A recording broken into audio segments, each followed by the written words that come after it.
Hello hi जय जगन्नाथ सांग माने समस्ते केमती अछंती। मु आशा करछि समस्ते बहुत बहुत बहुत भल थिबे। आपण मानकु सोनीस कुकिंग चैनल रे स्वागत। मु आज गोटे नुआ रेसिपी आनी आपण मानक पई जोटा कि बहुत ही इजी आउ मूंग डाल रे हे परिबो। गोटे sweet dish Odia authenticate sweet dish jar ना होची चंद्रकांति। मु आज देखौची एटा बहुत ही इजी रे हे परिबो आउ बहुत ही सॉफ्ट थिबो, खाइबा को बहुत भल लागिबो। सो फास्ट मु एठी 1 ग्लास मुग डाली नेची आउ 1 ग्लास मतलब 250 ग्राम्स रो मुग डाली नेची आउ सेथिरे मु स्लाइट चाउल ऐड करची के क्रिस्पनेस आसीबा पई। मु याकु पाखापाखि 3 to 4 आवर्स पई भिजे की रखी देथिली। एबे देखंतु भल भाबरे बतरी जाइछि तो मु आकु गोटे ग्राइंडर ग्लास को ट्रांसफर करी मु आकु बहुत बढ़िया फाइन पेस्ट बने देबी। टिक्के मझरे मझरे पानी देकी टिक्के स्लाइट वाटरी रखी की आकु बहुत ही बढ़िया फाइन पेस्ट बने देबी। आउ हाँ, जो मैंने सब मो चैनल रे नुआ अछंती प्लीज मो रेसिपी देखंतु, गोटे थर ट्राई करंतु, भल लागले प्लीज सब्सक्राइब करंतु, लाइक करंतु, कमेंट करंतु आउ आपनकर बहुत बहुत बहुत भल पाइबा दियंतु। एबे देखंतु मु ग्राइंड कर साइछि टिके वाटरी आउ बहुत पलिश ग्राइंड कर देछि आको। सो मु आको गोटे गोटे जगह काढी नउछि काहेकि ना मते यार मेजरमेंट दरकार बट्टाटा केति के हेछि काहे ना हमकु आगो के ए सेम मेजरमेंट रे पानी दरकार। सो मु एथरो काढी देछि जेति की ए बट्टा हमर जेति की पेस्ट हेछि मुग डाल रा पेस्ट हमें सेति की ही पानी नबा। आपको एक्चुअली एग्जैक्ट मेजरमेंट रे कले ना ए पिठा बहुत ही सॉफ्ट आसी थाए। ए स्वीट डिश टा बहुत भल लागी थाए, टिके क्रिस्पीनेस आसे बट बहुत टेस्टी थाए आउ हेल्दी मध्य। सान पिला मानको छोटो पिला मानको पई तो एटा बहुत हेल्दी।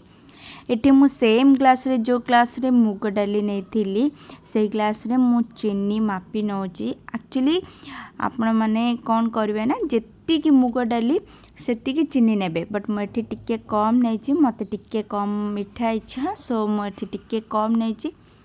तो एथि एबे मु कोन कली ना जेते बेले पानी फुटी जिवो सेठी मु चीनी ऐड कर देली, टिके लूण भी देथिली सॉल्ट।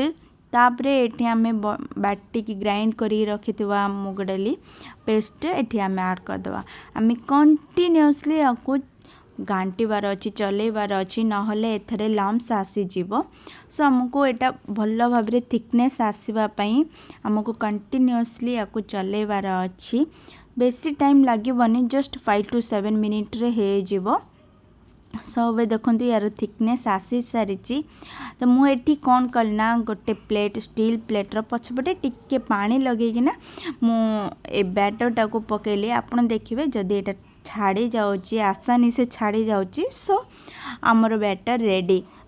तो एबे आमे कोन करबा ना गोटे कपड़ा टाको टिके ओदा करिकी ता ऊपरे आमे बैटर पके दबा आउ ताको गोटे शेप दे दबा, पतला शेप दे दबा जोटा कि हमको पछरे केक टाइप रो कटिंग करिया को हमको सुविधा हो, जेमते हमें काजू कतली कटिंग करंती ना से भली। सो मु एठी कपड़ा रे ए ओदा कपड़ा ऊपर बैटर मु भल भाबरे स्प्रेड कर देबी, टिके पतला लेयर देके स्प्रेड कर दोची जोटा कि आपण हमको छाणीबा टाइम रे कहीं ना एटा पछरे छणा हबो। सो हमको छाणीबा को इजी हबो, जल्दी सिजी भी जीवो सेटा पई।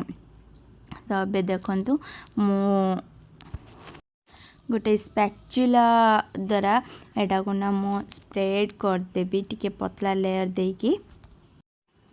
विश्वास करेनि ए डिशटा ए ऑथेंटिकेट को कौन कहबे पिठा कहबे, चंद्रकांति पिठा कहबे।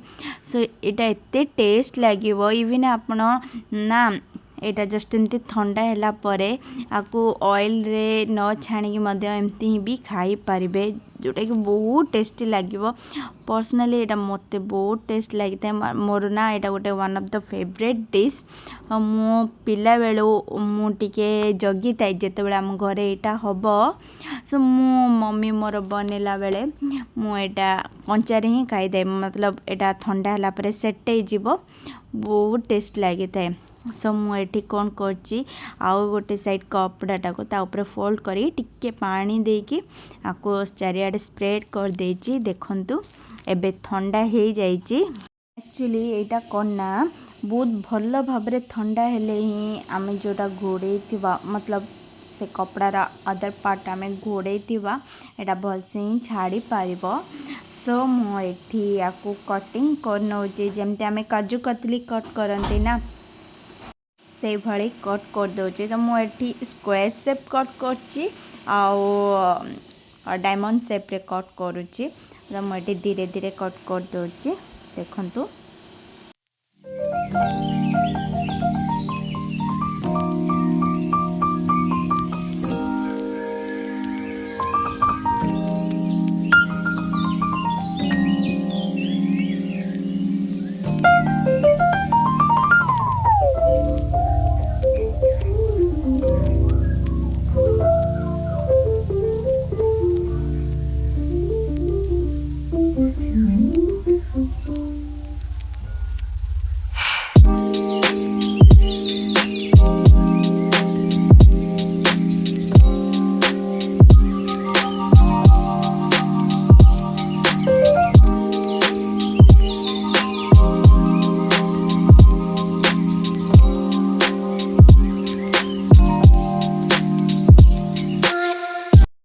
तो एबे आपण मैंने देखिपे मु सब पिठा कटिंग कर सारी स्क्वायर शेप रे आउ डायमंड शेप रे।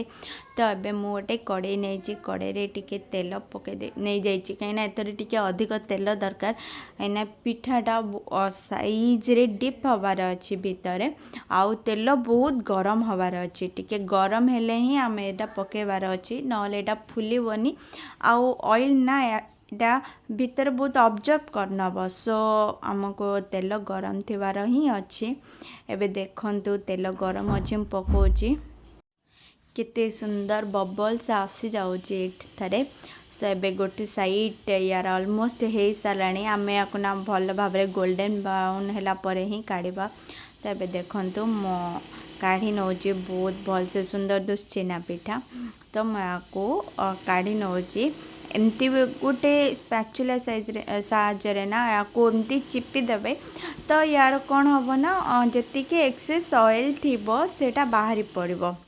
तो पिठा तो आमर रेडी हो सारी आउ विश्वास करें यार स्मेल तो बहुत बढ़िया लगे। गोटे थर निश्चिंत ट्राए करंतु इजी जमा भी कष्ट नाई एथरे बहुत इजी आउ बहुत इजी रेसिपी मध्य। सो मैं को प्लेट रे सर्व कर नौची देखंतु बहुत बढ़िया है। तो आज मोर एटा रेसिपी आपण मन पई नुआ गोटे ऑथेंटिकेट डिश आनली आपण माने निश्चिंत ट्राए करंतु आ मते कमेंट रे जणांतु। रहिली बाय बाय।